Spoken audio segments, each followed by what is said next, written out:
Halo Ibu Bunda, jumpa kembali bersama dengan program Kendang Sari Podcast, teman ngobrol sehatmu yang senantiasa menghadirkan informasi terbaru tentang kesehatan ibu dan anak maupun kesehatan umum lainnya. Nah, hari ini dengan saya Didi kita akan ngobrol tentang topik yuk kenali hak dan kewajiban pasien. Nah, ini topik menarik yang tentunya saya tidak sendiri. Hari ini telah hadir di studio kita ada Mbak Meida Pravitasari. Mbak Meida ini adalah manajer pelayanan pasien di Rumah Sakit Ibu dan Anak Kendang Sari, Surabaya. Kita kenalan lebih lanjut. Halo Mbak Meida. Halo Mbak Didi. Apa kabar? Baik. Boleh menyapa ayah bunda yang menonton podcast kita hari ini. Halo ayah bunda. Bagaimana kabarnya? Semoga kita semua sehat selalu. Oke, Mbak Meida ini di Rumah Sakit Ibu dan Anak Kendang Sari selaku manajer pelayanan pasien. Ya. Mungkin bisa sedikit dijelaskan itu, Mbak. Apa itu manajer pelayanan pasien? Jadi manajer pelayanan pasien ini merupakan seseorang profesional di rumah sakit yang bertugas memastikan dan memfasilitasi perawatan pasien sejak awal dan akhir agar berjalan dengan lancar.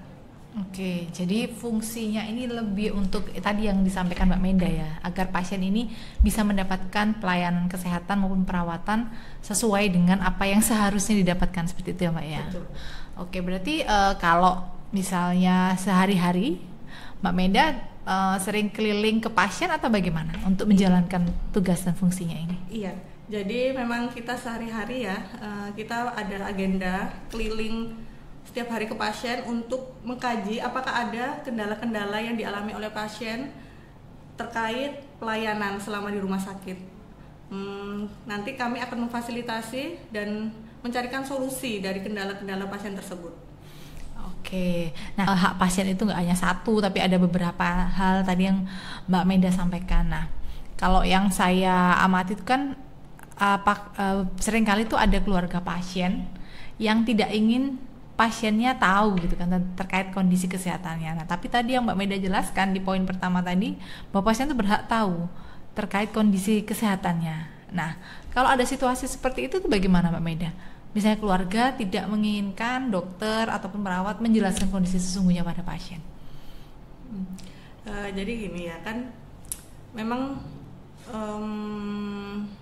sesuai dari peraturan perundang-undangan ya, bahwa pasien itu berhak mengetahui kondisi kesehatannya apapun itu. Jadi kita tidak bisa merahasiakan atau mengikuti permintaan dari keluarga. Jadi kita penguatan edukasi kepada keluarga bahwa pasien ini berhak tahu atas kondisinya saat ini.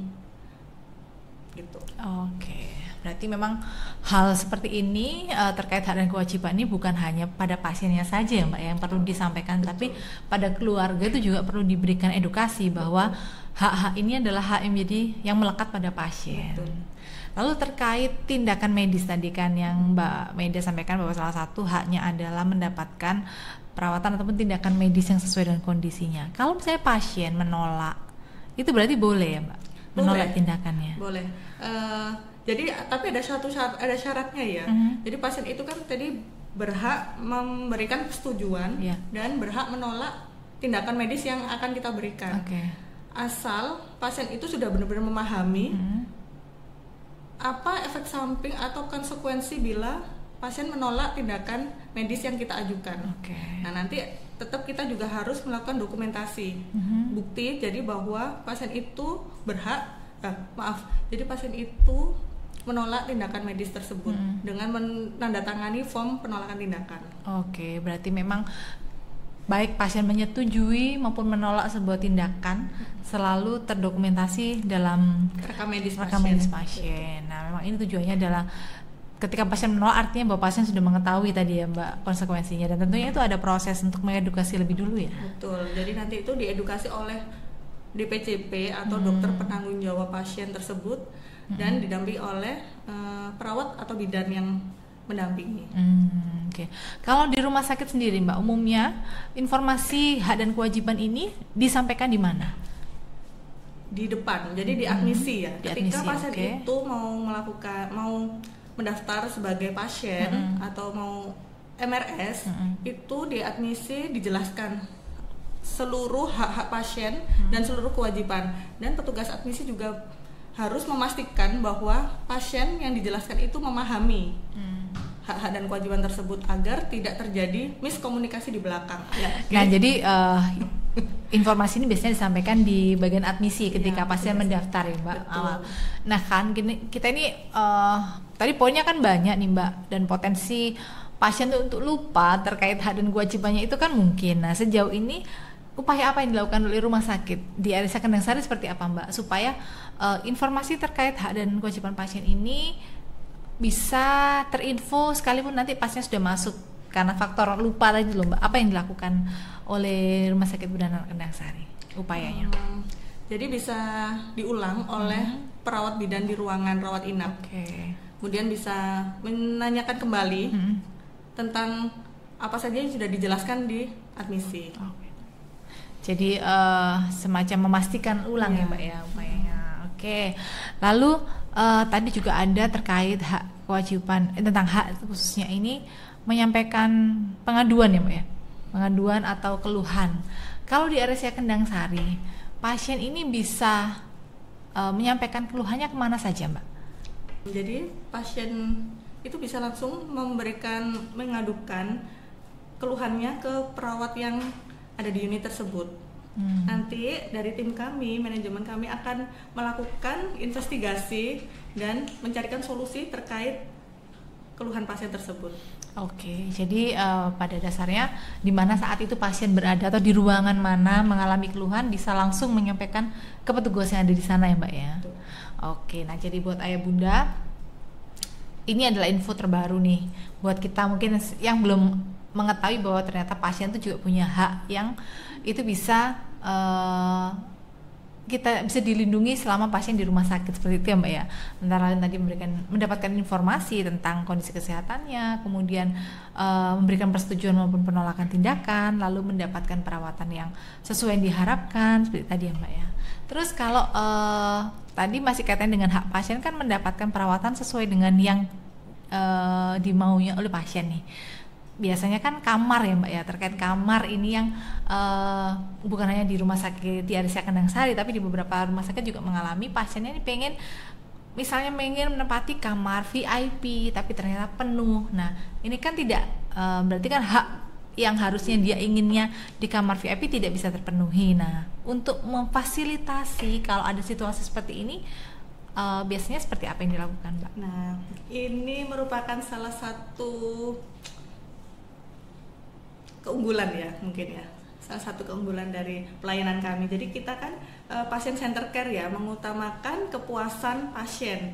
Ketika kami tidak bisa memberikan permintaan dari pasien, tadi contohnya pasien minta VIP, ternyata VIP kita penuh, kita bisa memberikan fasilitas di atasnya, kita bisa memberikan kamar VVIP dengan biaya sesuai dengan VIP yang diminta oleh pasien, karena memang keterbatasan itu kan dari kami ya, karena kamar kami penuh VIP-nya gitu. Jadi hal itu bisa dikondisikan ya Mbak. Artinya ketika memang tidak ada kamar yang diminta pasien, bukan berarti bahwa pasien tidak bisa dirawat sesuai dengan apa yang dimau oleh pasien gitu kan.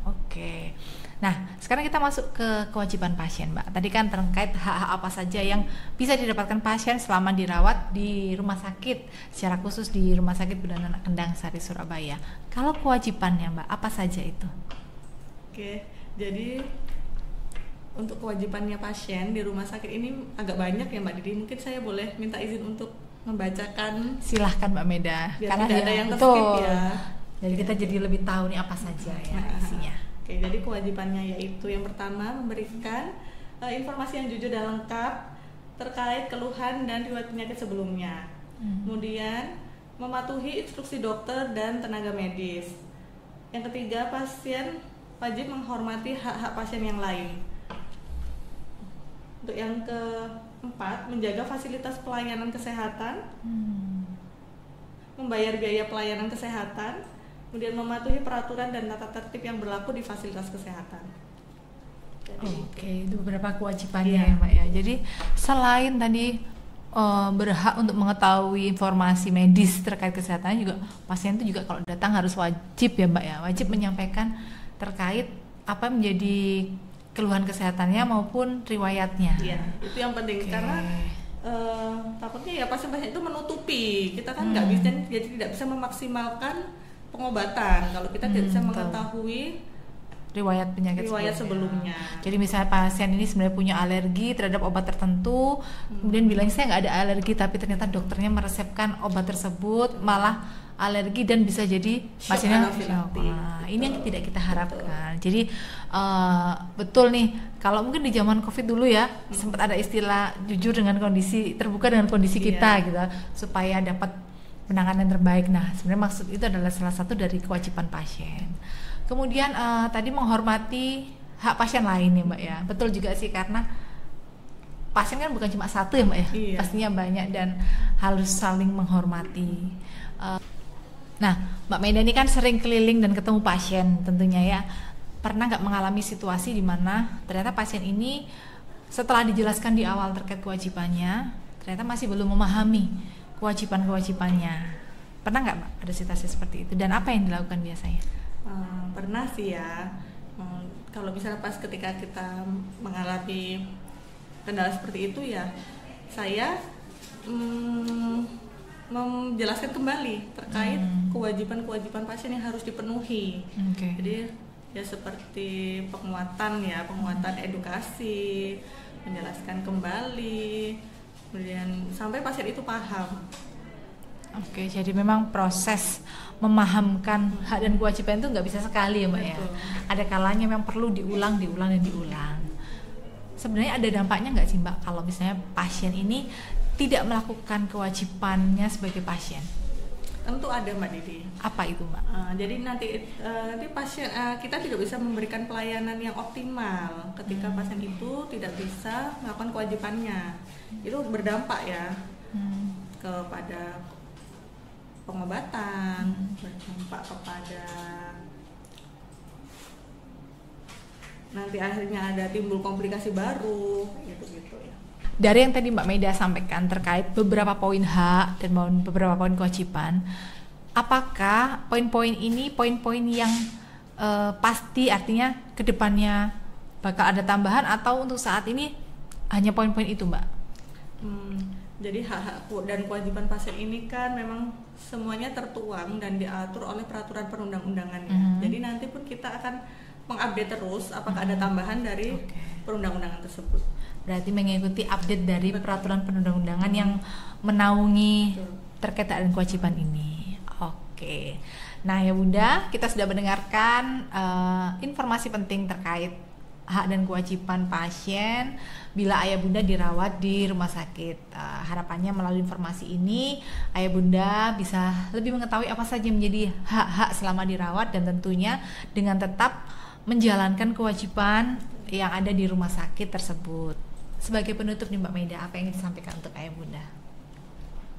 Iya, jadi di sini kami memang harus memastikan ya bahwa ayah dan bunda betul-betul memahami apa saja hak dan kewajiban ketika menjadi pasien di rumah sakit.